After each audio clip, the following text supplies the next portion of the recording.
My name is Elda, My name is Cora. My name is Jada. and today we are going to be talking about systemic racism and its impacts on minorities in different ways. Here is a roadmap to illustrate what we're going to cover. What we're going to cover first. I'm sorry. Can I restart? Pretty good. I don't know. Hi everyone. My name is Elda. My name is Cora. My name is Jada. And today we are going to be talking about systemic racism and its impact on minorities in different ways. Here is a roadmap to illustrate what we're going to cover tonight. First, we will go over the definition of systemic racism and what it is. Then we will discuss the school to prison pipeline, the prison system, COVID-19 and the discrepancies within it, and lastly, what you can do to help unpack systemic racism.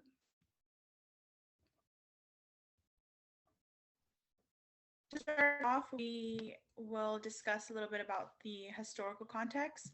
So from that historical context, the title systematic racism was named during the civil rights movement in the 1960s.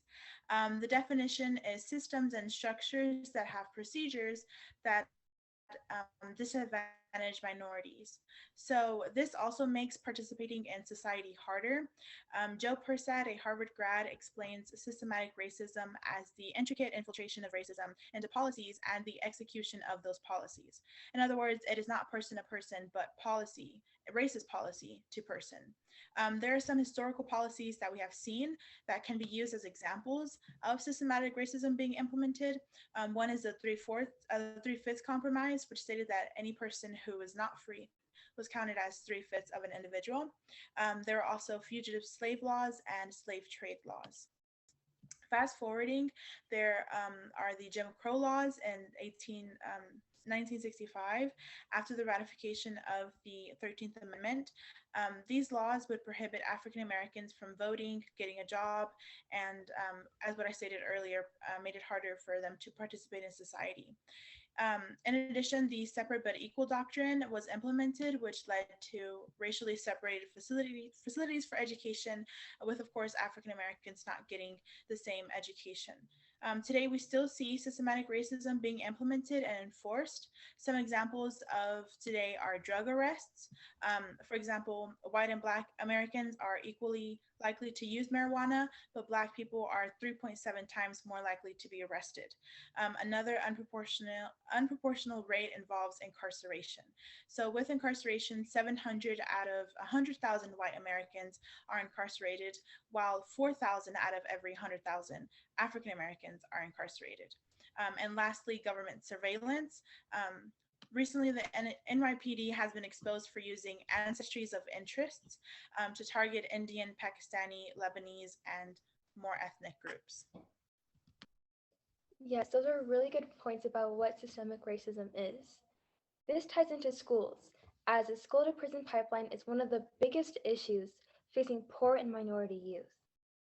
This is where children are funneled out of public schools and into the criminal justice systems, many of whom have learning disabilities or histories of poverty, abuse, or neglect, and would benefit from additional educational and counseling services. Instead, they are isolated, punished, and pushed out. Black students are disproportionately affected by the school discipline and zero tolerance policies. Zero tolerance policies are strategies that criminalize minor infractions of school rules, while police officers in schools lead to students being criminalized for behavior that should be handled inside the school. Suspensions have increased by 10% since 2000 and have more than doubled since the 1970s. Suspended students are also more likely to drop out of school. Especially for older students, trouble at school can lead to their first contact with the criminal justice system. And in many cases, schools themselves are the ones pushing students into the juvenile justice system, often by having students arrested at schools. We can see all the current problems that this has in our school system, but how did it develop in the first place? Well, concerns about crime led schools to adopt zero tolerance policies, which are harmful when left up to interpretation. For example, a boy in Ohio was suspended for doing finger guns. When left up to interpretation, zero tolerance policies usually involve racial biases. Schools have also outsourced discipline to officers in schools. Many schools are now using actual police officers to discipline students instead of school administrators. And oftentimes, officers arrest students and bring them into the juvenile criminal justice system for something like a push, something that would have previously been handled by a school administrator. There is also a trend where police officers are in low-income BIPOC schools due to over-policing. Even when schools aren't deliberately sending children into the juvenile justice system, over-disciplining them makes it even more likely that they'll end up there.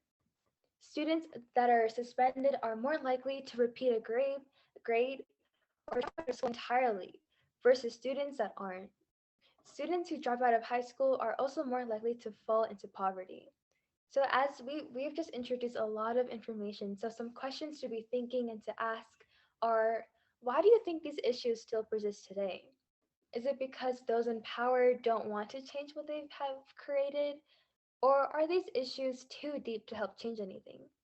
And also, how do you think those in schools are affected by the school to prison pipeline? Do you think that they feel as though they inevitably that they will go to prison?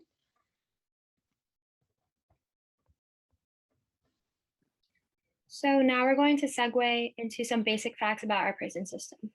So to start off, we have 4% of the world's population, yet our prisons contain 25% of the world prison population. Of us youth, 41% will be arrested by the time we're 23. The growth of the mass incarceration model took place in the 1960s at the same time crime rates were in decline. There was no effect at all on the crime rates, and researchers even say that to this day, it exacerbates crime by serving as a school to teach people how to commit crimes.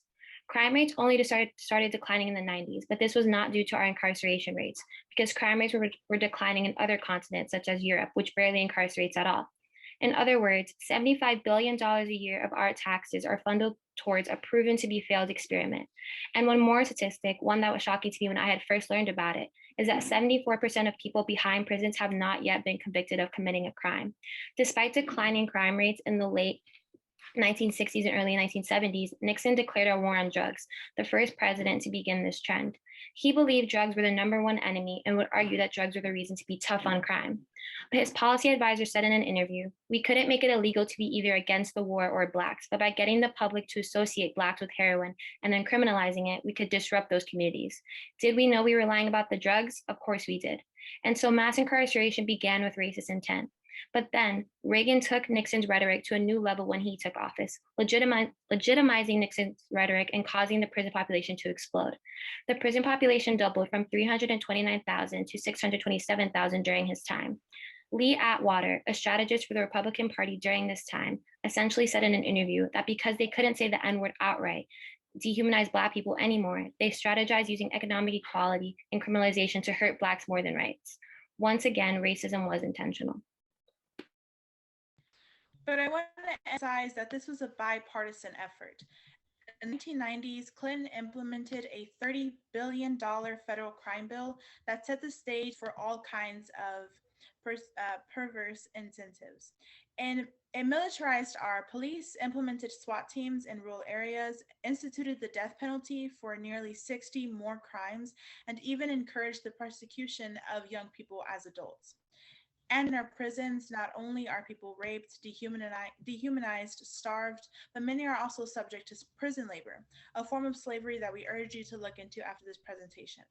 Essentially, the sudden growth in our prison system occurred through the loophole within the 13th Amendment, except as punishment for crime, and was intended to continue slavery and dehumanize Black people, just now legally. We see the sharp increase in incarceration for just drugs. In the orange of this graph, and the sharp increase in drug arrests for just Black people relative to white people. In this graph here, despite Black and white people consuming drugs at similar rates. And still today, there are an overwhelming amount of racial disparities present in the prison system.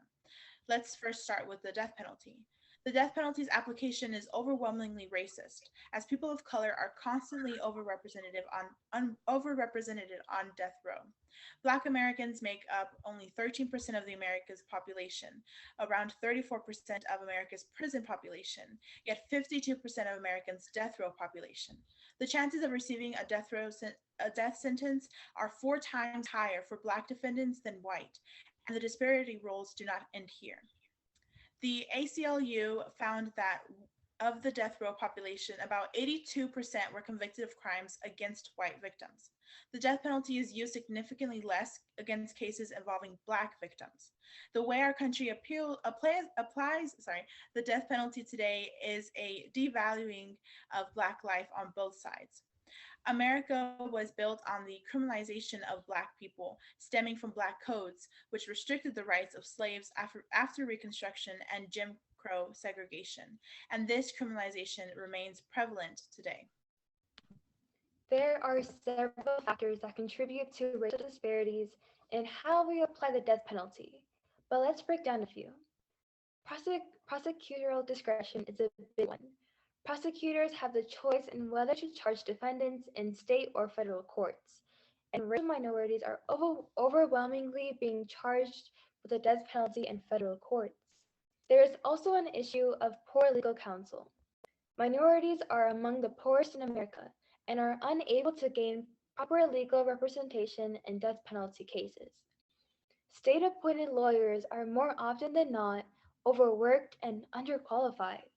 And lastly, the juror selection is easily corrupted in our current judicial system. Several prosecutors have used their premature strikes, which exclude jurors, to exclude Black jurors. Prosecutors have also applied for court venue charges to alter the jury selection. Both often prevent Black defendants from truly having a jury of their peers, as it can result in an all-white jury. Really great points, Elta. Now let's move into the treatment of minority groups within prisons. We know that Black people are overrepresented within the prison system, and being Black within a prison doubles the already 40% chance of a prison guard using restraints against you. Black prisoners are also significantly more likely to be placed in solitary confinement than white prisoners. Prisons are also sites of health neglect and health crises. Inmates, regardless of race, are 5 times more likely to be infected with HIV than the general population. Infectious disease easily spread within prisons due to their confined and unsanitary nature.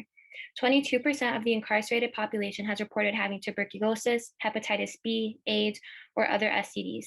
An NAAC report found that the majority of male prisoners who reported medical illnesses were either ignored or not given proper treatment by prison medical staff. Prisoners are not given adequate medical care for physical or mental illnesses. Prisoners are worthy of humane treatment, living in sanitary conditions, and being given care for their medical needs.